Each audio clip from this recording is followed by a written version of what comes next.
किसान आंदोलन के चलते पलवल के धरना स्थल पर किसानों की क्रमिक भूख हड़ताल तीसरे दिन भी जारी है। आप देख सकते हैं ये वो किसान है जो कल 11 बजे 11 किसान 24 घंटे के लिए भूख हड़ताल पर बैठे थे।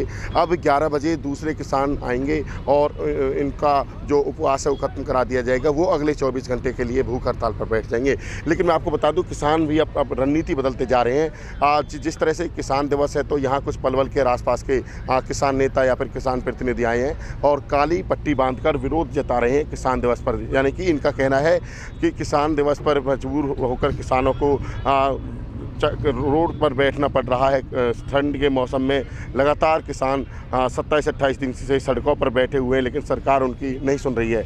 बात करेंगे रवि तेवतिया जी जो किसान प्रतिनिधि है, क्या कहोगे इसके बारे में, जिस तरह से आप रोष प्रकट कर रहे हो यानी कि किसान दिवस पर और यहाँ पर इनको समर्थन देने आए हो, भूख हड़ताल चल रही है।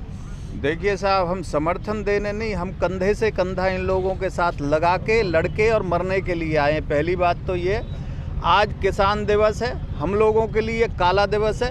ऊपर से संगठनों का आदेश आया है कि आज दोपहर का खाना हमारे किसी घर में ना बनाया जाए। जो बन चुका है वो बन चुका है, बाकी अभी वो रोक दिया जाएगा। ऊपर से ये अभी 5 मिनट पहले के आदेश हैं कि दोपहर का खाना घरों में भी ना बनाया जाए। हम आज हरियाणा, पंजाब, हिमाचल, जहाँ तक किसान कौम रहती है वो दोपहर का खाना नहीं बनाएगी, सब भूखे रहेंगे दोपहर को। दूसरी बात, एक हम लोगों ने यहाँ हमारी थोड़ी सी लोकल, हमारे यहाँ स्थानीय लोगों का प्रतिनिधित्व कम है, उस प्रतिनिधित्व को बढ़ाने के लिए हमारी जन जागरण अभियान चला हुआ है। मैं साथियों से अपील करूँगा ज़्यादा से ज़्यादा बातें सुने। अगर कोई एक फ़ायदा इस कानून का बताता है तो हम 10 नुकसान बताने के लिए तैयार हैं।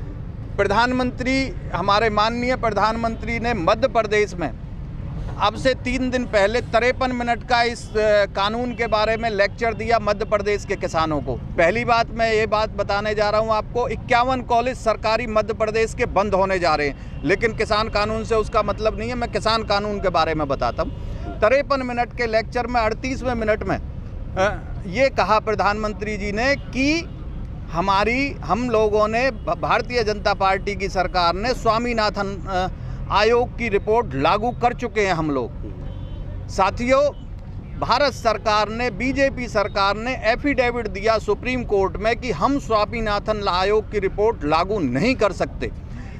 या तो भारत सरकार झूठ बोलती है या हमारे माननीय प्रधानमंत्री मोदी जी झूठ बोलते हैं। दोनों का फैसला ये भारत सरकार और आम जनता करेगी। अगर स्वामीनाथन रिपोर्ट लागू हो जाती है तो तकरीबन 3280 रुपये, कहीं ऊपर नीचे थोड़ा सा, इस गेहूं का रेट हमारा बनेगा 3280 रुपये क्विंटल, जो कि स्वामीनाथन आयोग की रिपोर्ट के हिसाब से बनना है।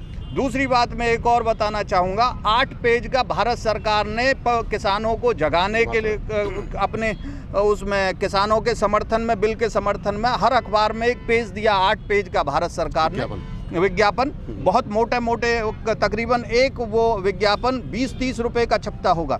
तो उसके 7वें नंबर के पेज पे लिखा हुआ है कि ये जो लोग आंदोलन में बैठे हैं ये 1962 के चीन के युद्ध में चीन की तरफ थे।